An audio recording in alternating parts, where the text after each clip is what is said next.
Sister Shivani, most welcome to London and to the Festival of Bharat. We have a very vibrant Hindu-Indian community here, and although we are known for our contribution in the economic space, in the financial space and in the medical space, what we are not so acknowledged for is our presence and contribution that we have to make in the religious space. So in this country now, we are beginning to find a way of articulating what it is that we have been graced with and what our ancients and our spiritual practitioners are doing. So this is a wonderful opportunity for us, and we're absolutely delighted to have you here with the Festival of Bharat in London. Thank you so much for joining us. Shanti, thank you so much. So I was given the task of considering a conversation that we could have and to explore some of the ideas and also some of the experiences that you have obviously encountered. And what we'd like to do is place it in the context of a resurgent India. India is beginning to recover its own identity, and as all practitioners know, when you are encountering the wrinkles in your identity, it can be a bit of a turbulent journey. So as a world traveller, as a person engaging with practitioners all over the world, here in London, I'm going to try and tease out from you some of the nuggets and gems that you've accumulated on your journey. We have always known that one day Bharat will be a Jagat Guru, a Vishwa Guru. This is the teaching that we all grow up with. It's almost like the second sound that you hear when you open your eyes here. Firstly, it'll be Om and a Gayatri Mantra, and then it'll be Bharat will be a Jagat Guru. So we've always had it in the background. Do you feel that that's going to be a reality soon? Are we going to see that, or is that a pipe dream? In 1936, I just want to share a little background of the Brahma Kumaris, because that's what connects me to my understanding of Bharat. In 1936, Dada Lekhraj, a Sindhi diamond merchant in Hyderabad, Sindh, which was at that time in India, now in Pakistan, he received visions from the Supreme Power, Nirakar Paramatma, God. And the first vision that he received of the world going through a turmoil of mental health issues, a turmoil of probably wars over religion. Those were all visions that he received. The second vision that he had was of a very beautiful world, a perfect world, where purity, divinity, prosperity would be a natural way of being. And the third vision that he received was of God, the energy, the point of light. And post these three visions, God was using him as a medium to share the gyan, the knowledge of self-transformation, which is going to lead to world transformation.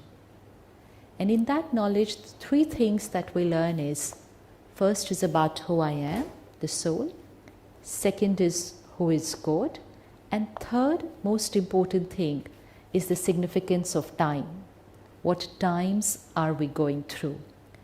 And in that, what we understand is, like it's morning, afternoon, evening and night, a 24-hour cycle every day. Then we have a spring, summer, autumn, winter, again a cycle that's repeating. Now there's a slightly bigger cycle, which is a world cycle. So it's the morning, afternoon, evening and night of the world cycle, which we call as Satyug, Treta Yug, Dwapar Yug and Kal Yug. And no guesses in which yug we are right now. Yeah? So we are in Kal Yug. So what is the meaning of these four yugs? Satyug, when soul power is at its highest, which means the soul is fully charged, purity. That is the yug where every soul is a divine soul and has the power to only give, doesn't need anything. Those souls are called deities, Devi Devtas. Devi Devta means the one who gives. And even today when we worship them, then we have the hands like this of the Devi Devtas, the one who only gives. Every soul at that time would be a Devi Devta, because every soul is charged, so they will only give, they need nothing. And then the same souls come to Treta Yuga and come to Dwapar Yuga, come to Kali Yuga, and in the meantime more souls from the soul world keep coming onto the planet and population always increases. Important is the current time. So Satyug, Treta Yuga, Dwapar Yuga, Kali Yuga, and after Kali Yuga? Now after Kali Yuga. So morning, afternoon, evening, night, and then after that again morning. Spring, summer, autumn, winter, and then again spring. So Satyug, Treta Yuga, Dwapar Yuga, Kali Yuga, and so after that Satyug. So that's where it's very important. Okay, now is the time for Satyug to begin. Satyug means the golden era. So it's golden age, silver age, copper age, iron age, and now golden age again. So when we understand that Gyan, the culture of the Devi Devtas, the Sabhyata, the sanskar of the Devi Devtas is from Bharat. Bharat is the land of Devi Devtas. So Bharat, not in what we see India in the map today. Bharat is not just what is India today in the map. Bharat is a bigger, the whole Southeast Asian, that subcontinent, that is Bharat of Satyug. And so why Bharat is called as Jagat Guru? Because Bharat is the Sanskriti of the deities. And now Bharat is to become that once again. Once again. And so even today, the world looks towards Bharat for its spiritual wisdom. Spiritual wisdom. Okay. So as far as it comes to the world outside, the science and technology, we're looking at other parts of the world. But when it comes to the world inside, then we're looking towards Bharat. Okay, that's a wonderful way of looking at everything. Now, me being a technologist, I'm really interested in the moments of change, the pivotal points, and we pay attention to sandhyas and to tides coming in and going out. And so you've alluded to this approaching transformation into Satyug. So, traveling the world, are there obstacles that you have come across and identified that in order for Satyug to be heralded in, these are particular changes that need to be made?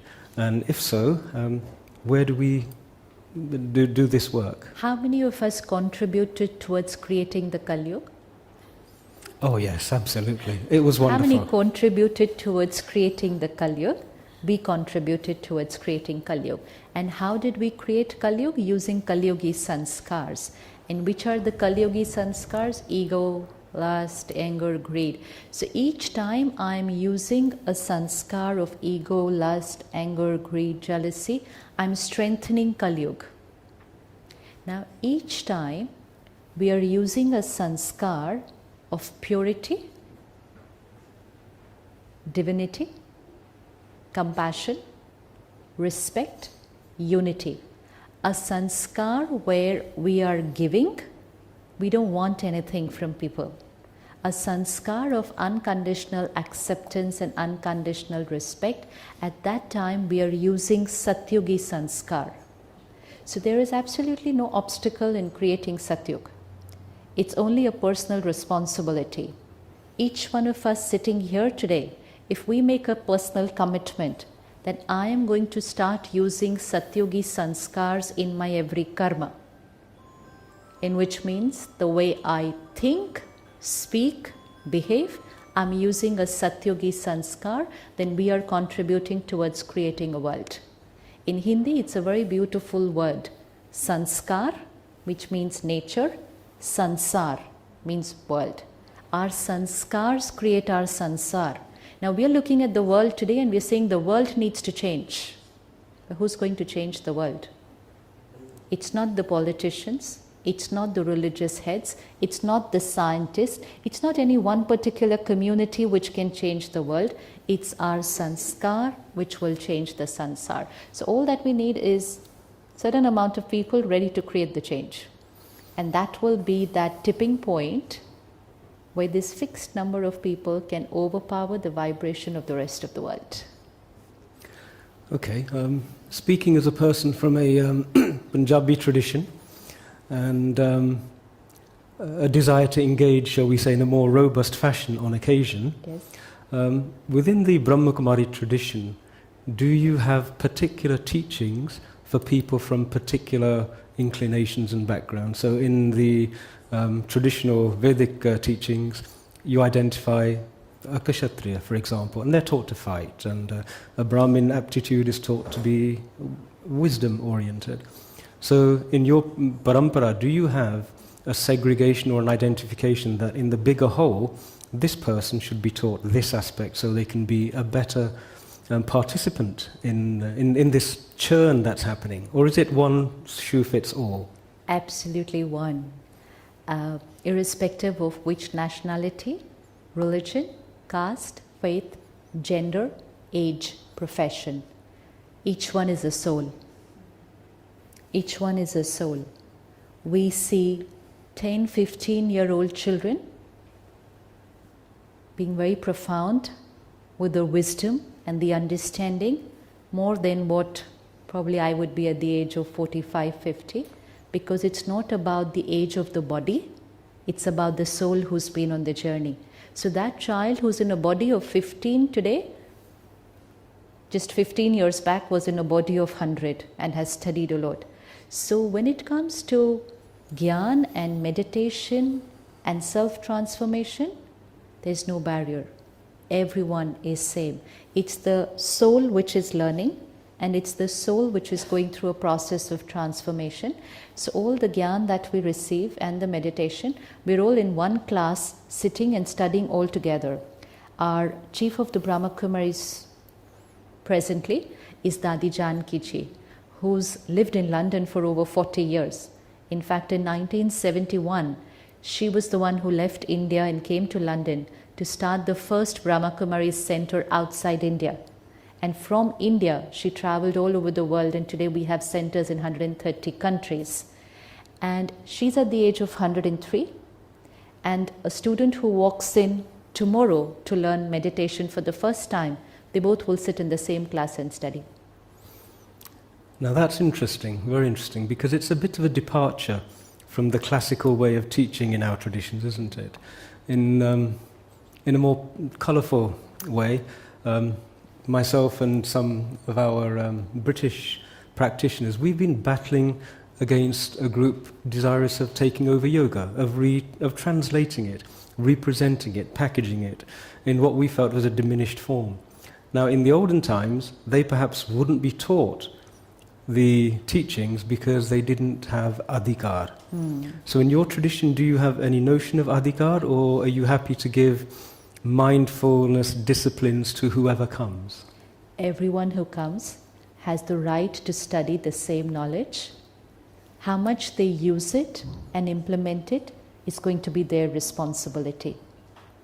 But it is shared with everyone absolutely the same way, and everyone is free to share what they have understood and what they have experienced with everyone else.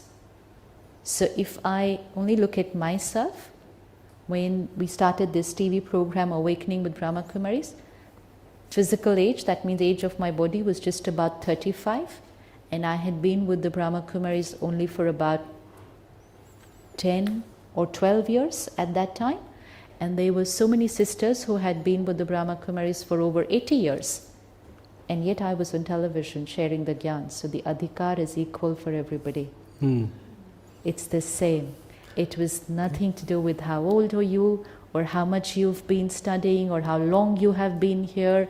Whatever you've learnt, go and share with the world. When people come to Mount Abu, the headquarters or any center, and a brother goes to pick them up from the station or the airport, and while they're driving to the center, the brother driving the car shares the Gyan with them. And then they go to the dining hall to have a cup of tea, and the brother serving the tea shares the Gyan with them. And so they say, how can everyone here share the same thing? Because everyone studies together and shares the same thing. The role is different in terms of the seva. So somebody could be driving a car, somebody could be cooking, somebody could be a carpenter, but in terms of the Gyan, everyone's sharing the same Gyan. I'd like to explore this a little bit more. Sure. So the Gita starts with Dharmakshetra, Kurukshetra. Yes. And what you're suggesting to me is that there is a possibility for it just to be Dharmakshetra, that the Kurus can be talked out of being Kurus and made into dharmic beings. I'm struggling with that concept, that an equal sharing, open-hearted, and without constraint and without prejudgment is a good way forward in Kali Yuga. If I take it to a national scale, India used to have a massive landmass, it had a vast economy, and we had this desire to openly share without judgment. And at this moment in time, we're coming hopefully to the conclusion of a period of a great deal of suffering for Bharat, for the people of that nation. And yet what you're suggesting is that we should continue in that same vein of being open and non-judgmental and just sharing. I'm not is that we relevant should continue. to... I'm just sharing that that's how we do it That's at the how Brahma you do it, Kumaris. okay. And it's been since 1937, and I think the model worked well. Okay, wonderful. Can I Everything is an experiment, isn't it? You experiment and you experience. If the result works out well for you, it's working. So it's just that the model worked out well. Okay, well, that's wonderful. So we don't need adhikar. And Dharmakshetra is entirely possible, which is a very positive aspiration. When we say Dharmakshetra, so when we understand the word Dharma, so Dharma is religion of the soul. What is the religion of the soul? Like this water. What's the Dharma of water? The Dharma of water is to nurture people. That's the Dharma, it's the duty, it's the quality of water. So what's the Dharma of every soul? The Dharma of every soul is to radiate peace, compassion, respect to everyone, irrespective of who they are and what they've done to me. This is my Dharma. Today what is happening is we behave differently with different people depending on how they have behaved with us. Today our mind, our thoughts, feelings and emotions get affected by situations and people. So we shift from our dharma when we come to karma. So what we've done is we dedicate, let's say 20 minutes, 30 minutes, an hour every day to dharma. And then the rest of the day is our karma. So when we are in that 30 or 60 minutes, we're talking about peace, compassion, forgiveness. When we are coming to our 23 hours of karma, we are saying stress is normal, anger is normal, fear is normal, competition is normal. Because we kept dharma and karma separately. To create Satyuga again, all that we have to do is make our every karma based on our dharma. Which means use our religion of the soul in our every thought, word, behavior. Whether I am a student, whether I am a housewife, whether I am a professional, whether I am a business person, let me use my dharma in my every karma. So dharma and karma have to go together. Satyug, Treta Yug means dharma and karma were together. Dwapar Yug, dharma and karma separated. If you see the pictures of the deities, you will see two crowns. One is the ruling crown, and behind that is the white light. That is the crown of purity. The same soul, the same individual has the ruling crown and the crown of purity, dharma and karma together. Come to Dwapar Yuga, the ruler will have the ruling crown and the crown of purity will be on the prophets. So dharma and karma separated. The ruling was by one person, the religion was managed by another person. Dharma and karma got separated. When we come to Kali Yuga, karma also lost its power, and now dharma is also losing its power.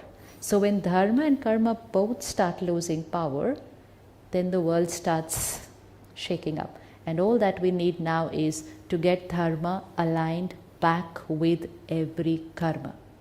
We can't do dan, punya in the morning for 1 hour, and then when we come to work, we are shouting at somebody, we are cheating someone, we are exploiting someone, and then we are saying, oh, this is business.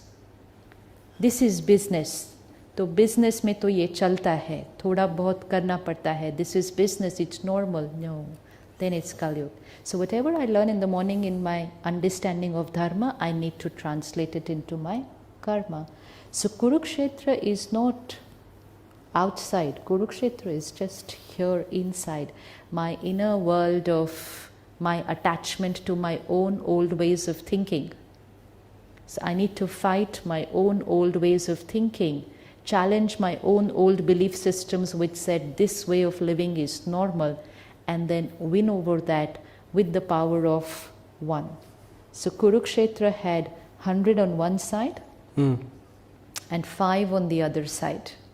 The 100 had everything, wealth, resources, army, and the 5 only had God. And when Duryodhan was given a choice, do you want the army or do you want God? Duryodhan chose the army because he thought, of what use is God? He is not allowed to fight the war. So what's he going to do in the war? So he didn't choose God, he chose the army. Same for us today. We need to see what we are choosing throughout the day. We are rather choosing to just only work, achieve, earn. And if somebody says, just take out 30 minutes, meditate in the morning, we say we don't have time. Of what use is the meditation? So now we only need to decide, are we going to stand on the side of the 100, which is making Kali Yuga stronger, or we're going to stand on the side of 5, connected to God, and win over our own vices. The fight is not with an individual. God would never teach us to go to war with relatives. But God is teaching us to go to war with our own old belief systems and negativities and win over that to create Satyuga. Okay. I'll move on a little. You've used the word God on a number of occasions, and you've used one of the core scriptures of Sanatana Dharma, the Bhagavad Gita, to place it in context. How does your tradition conceptualize divinity? Divinity? Mm-hmm. Divinity is when the soul is complete, pure, divine. Mm-hmm. Divine. For the deities, when we speak about the deities, we say Sola Kala Sampurn, Sampurn Nirvikari, Maryada Purushottam, which means the soul is 16 celestial degrees complete. You know, it's like the moon. When the moon is a full moon, and then gradually the moon wanes, and then it's just a very, very thin line. The present time that we're going through, it's a very thin line left. But we are going to go back to that 16 degrees celestial complete. Sola Kala Sampurn. And that is divinity. And divinity means when we would want nothing. Kali Yuga is a yuga where there are never-ending desires. Today हम कहते हैं never-ending desires. इच्छाएं खत्म नहीं होती. Never-ending desires. And Satyuga is Ichha Matram Avidya, which means we will have no knowledge of what is a desire. पता ही नहीं होगा कि desire क्या होती है. So when the soul is depleted, I want more. When the soul is full, I want nothing. So this is the period to shift from never-ending desires to not knowing what is a desire. I think that was so skillfully deflected. I'm going to try and bring you back to this conceptualization of divinity. As a teacher, and those of us here who are teachers, we know that the capacity to give is often dictated by the capacity of the person to receive. And it's very difficult to give something that a person is not yet quite prepared to be able to receive. And one of those issues is this notion that, well, divinity, outside of myself, is there such a thing as divinity? And in many traditions, they conceptualize it and communicate it in different ways. So we have Murti Puja, where we symbolize certain attributes of divinity in the hope that somebody will then be able to say, okay, this plus this plus this might equal something divine outside of myself that I can aspire to. What is it that you teach people to aspire to in terms of a divinity outside of yourself that you can connect with? Is there such a thing in your tradition? When it comes to power to give, like you said, it depends on the other person's power to receive. Gee. What all can we give to people? What all can we give to people? One is we can give something physical to people, right? So we donate, there's charity, it's physical. Second way of giving is by sharing. So one is karmana seva, where we are giving something to what we are doing. Second is vani ki seva, through what we speak. But the most powerful way of giving, seva, is through Mansa Seva. Just by being who we are giving our vibrations to people. We are giving our vibrations to people. The person there does not need to want it, does not need to ask for it, but they are going to get it automatically. So if we're sitting here and if we are creating stress or anxiety, we are radiating that out into the world. If we are shifting our own self, which means if we are shifting our energy field from that lower frequency to our higher frequency, every shift that we create in ourselves, it's benefiting the world. You're radiating your vibrations to the world, and that's the biggest saver. And you can give. And everybody else is going to get influenced by that giving without they even knowing about it. So we're giving. But we want nothing in return. Only then it's seva. If there's any element of a desire in return, even if it's just simple acknowledgement, then it's not giving, actually seeking in a very subtle manner. Okay. I'm trying to dig a little deeper into those attributes and characteristics which are unique in your articulation of a path towards Satyug. So you've used a number of examples from Sanatani scriptures, and Rajyog is the path. And so do you have a scripture which is particular in terms of its affinity for your own teachings? And if so, does it differ at all to the thousands of scriptures that we have in Sanatana Dharma? Like I shared earlier, when the founder, Dada Lekraj, received the trance messages from the Supreme Being, all the gyan that was shared was what God was giving through him, and that was all written down, and it's called Murli. And that happened from 1936 to 1969, till Brahma Baba was in that costume. Even today, we study the same Murli. So from the headquarters, that's Mount Abu, the same versions are sent all over the world to all the centers, and we study only that Murli, which is called the Ishwarya Mahavakya, means God's versions, spoken through Brahma Baba, is sent to all the centers, and we all study that daily. So the sister of the center will read that out to everybody every morning. Okay, so am I right then in understanding that the philosophy is that if Manomaya Kosh, if the mental body and the emotional body can be made tranquil to such a degree, then revelation occurs, then communication occurs. Are you replicating Babaji's steps to become capable of receiving directly, or are you following his instructions? No, we are studying the Gyan, and in our meditation, each one would have their own personal relationship with God. Each one. What is meditation? Meditation is a personal connection with God. So everyone's experience of their connection and their relationship with God is very, very personal. Nobody is trying to compare with each other or trying to duplicate the other person's experience. It's like a parent and a child. One parent, 5 children. Each child will have a very different experience and a different relationship with the parent. Similarly, God and soul is a very personal relationship. So in terms of relationships, everyone is different in their relationship. In terms of the Gyan, then we are studying only the Murli, which is the Gyan which was given through Brahma Baba. Okay. Again, you've used the word God. And Yes. Much is lost in translation, so I'm trying to get as clear a picture of behind your eyes what God looks and feels like. In the Murli, Yes. what's the word that is used for divinity?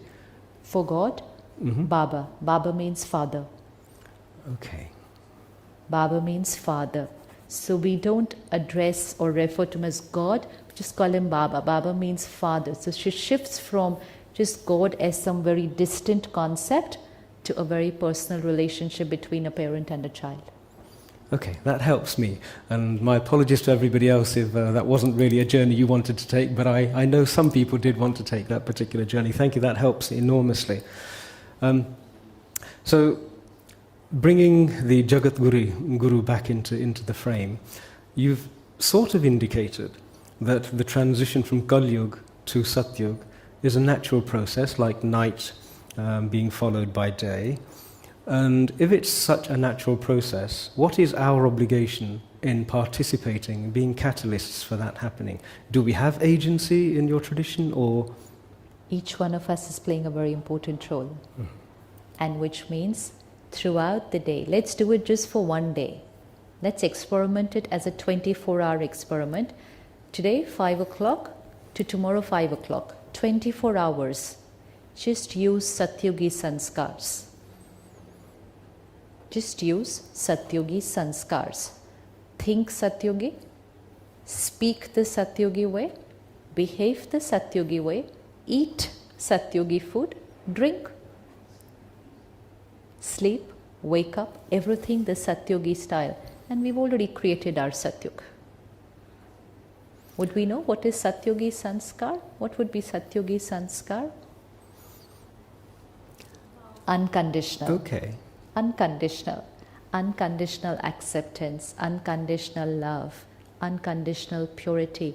Just use it for 24 hours and you'll experience that bliss. That bliss. And that one whole day was Satyug for us. And then when we start making it not a once in a while experience, but a more permanent experience, then we've shifted our sanskars. We've shifted. It's not just I was peaceful for one day, it shifts to I am peaceful always. It's not that I eat sattvic food few days in the year, but we're having high energy sattvic food throughout the year, because what we eat and what we drink has a very powerful role on the state of mind of people. Very, very, very powerful role on the mind of people. We are what we eat. Jaisa ann, vaisa man. The food directly influences our mind, and so does water. So if we take care that our thoughts, words, behaviors, diet, what we drink is high vibration purity, one whole day we will experience what it will feel like to reach that Satyugi stage. Then the second day and the third day, and then soon make Satyugi sanskars your natural way of being, and then each one of us contributing to create Satyug. And when you do it, that ripple effect will be on everybody around you. When we change, don't we influence a change in people around us? And then the vibrations will radiate into the world. So we are making a very big contribution, each one of us. So what went wrong in Satyug? What went wrong in Satyug? Nothing went wrong in If Satyug. it's so straightforward, Yeah, then why did all of those lovely, gentle souls at that time, who were completely Satya-based in their existence, what happens to catapult the next yug, the decline that doesn't follows? happen. It happens very, very, very gradually. When a soul takes a body in Satyug, the first soul which takes a body in Satyug, the soul is very clear. I am a soul, this is my body. Today, most of us believe I am this. We've forgotten I am a soul, this is my body. I am a soul is only something we study when we meet like this once in a while. Throughout the day, I am a pure soul is something which is completely forgotten.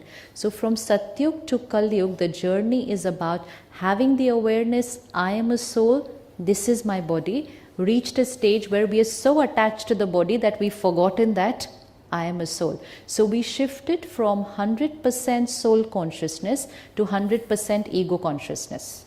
It's a gradual journey. Like, suppose you're wearing a ring. When you wear it the first time, you remember that you're wearing a ring. You're wearing a watch. So the first time you wear it, you'll have an awareness that I'm wearing a watch. After a few days, I don't have an awareness that I'm wearing a watch. That becomes a part of me. Similarly, when the soul takes the body, the soul is aware, I'm a soul, this is my body. This is my body. Birth, death, birth, death, birth, death, morning, afternoon. Half the cycle, we're still divine souls, Satyug, Tretayug. But after that half cycle, gradually what is happening? The soul is getting attached to the body that it's wearing and starts believing I am this body. And then it's the first trace, ego, lust, Satyug, Tretayug, no lust. Ego, lust, anger, greed, jealousy. Not as what we understand it today, but the first trace of ego, lust, anger, greed, jealousy. And when we start experiencing those vices, we start experiencing pain, we start looking for God. And so from Dwapar Yuga, it is the time of the prophets, the saints, our scriptures, everything is from Dwapar Yuga, because we started looking for it, because we had started experiencing pain. So it's the journey of the soul, but very, very gradual. Lovely. Now, I'm struck by what you're saying as operating on the level of identity and intellect, that a confusion appears at some point in time, there is a catalyst which contributes towards it, and then purifying and educating the identity will take you to where it goes. In some yoga traditions, though, they focus on the fact that a human being is a phenomenon rather than an object, and that there is a flow at play here, and that much of what defines what we are is subconscious. And in those traditions, they teach that the subconscious cannot be approached directly through mind, it has to be approached through other forms of sadhana. Is that the understanding that your tradition has, that the intellect and the identity is sufficient to transform that? When you're using the mind and the intellect the right way, then we are tapping the third energy, which is the subconscious, which is the sanskar. A mind creates thoughts, intellect decides. Let's say, for example, somebody is offered a cigarette. The mind will create two thoughts. Should I smoke? Should I not smoke? Benefits, dangers, risks. Intellect will choose and take a decision. Second time, again options. Should I not? Third time, again options. Should I not? After 5 or 10 times, no more options. No more options. So the mind doesn't create options, the intellect doesn't take a decision. It has now gone as a sanskar, that is the subconscious. And when something becomes our sanskar, the stage of options and decisions is over. We just do it. We just do it. Today we don't think, should I get angry or should I not get angry? We just create anger because it's become our sanskar, that is subconscious. When it's thoughts, it's at the conscious level. Once we've got into the automatic way of living, it's become a sanskar. Think of the first time you were driving a car. First time you were driving a car. Conscious attention, this is what I have to do. Was any of us eating while driving? No. Listening to the radio while driving? No. Chatting with people? No. Having breakfast? No. Talking on the phone? Not at all. After 20 days, we're no more driving the car. It's the sanskar which is driving the car, and before we know it, we reach home without even seeing the way. That's when it's no more on the conscious, it's gone into the subconscious. That's the sanskar. And today we can chat, we can listen to the radio, we can have our sandwich, we can do everything while driving a car. So who's driving the car? Because we are doing everything else. So who's driving the car? It's the sanskar which is driving the car. So when something becomes a sanskar, we don't need the mind and intellect anymore. The sanskar does it, which we call habit, nature.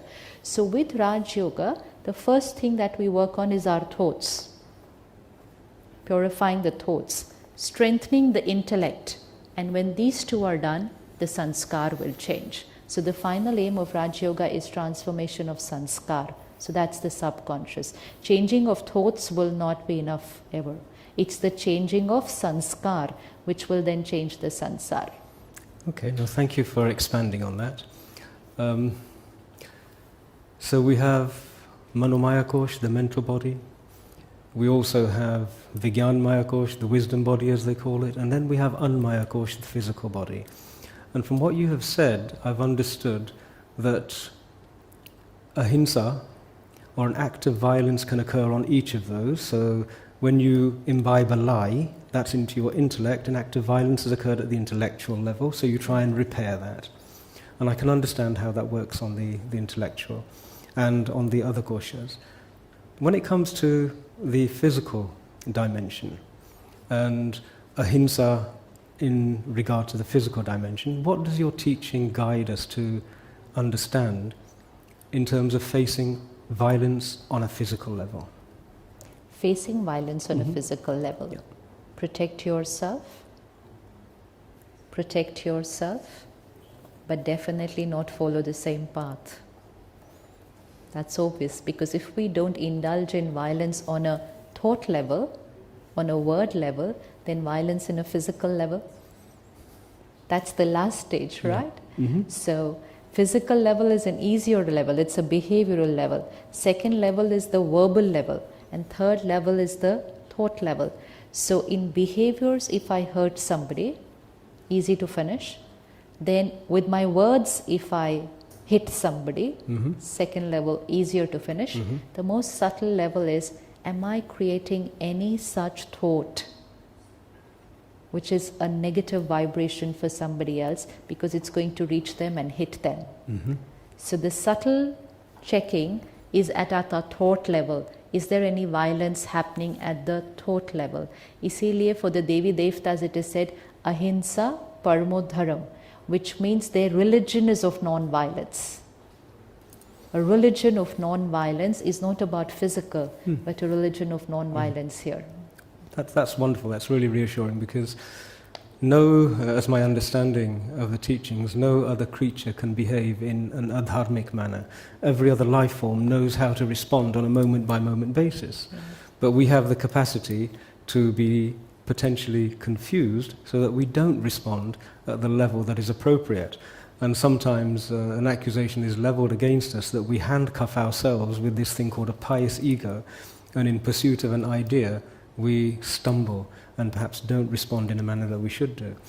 So that's really reassuring. I'm absolutely delighted to hear somebody say that at a level of physical violence, then one is authorized to respond in protection of one's own survival and existence. I will make use of that to great effect. Thank you for that. Sister Shivani ji, it's been an absolute pleasure to be able to spend a bit of time with you. I know that the work you're doing has a global vision, and that you're reaching out to places more and more where adharma seems to have taken root and bringing a message to them. Being a person on that level, we know how valuable your time is, and for you to have taken an hour to spend it with our Festival of Bharat here in London is something we truly appreciate. So on behalf of the Festival of London organisers, and indeed the audience gathered here, I'd just like to offer you everybody's gratitude, and thank you so much for spending time, and may your journey be even more successful than it has been to date. God bless you.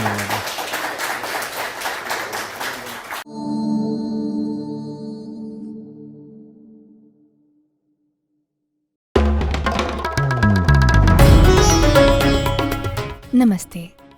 We hope you enjoyed this Chitti Media content. Please remember to subscribe to us and switch on the notifications for this channel. For our other social media links, more content, and to support our work, please visit citti.net. Dhanyavad. Namaskar.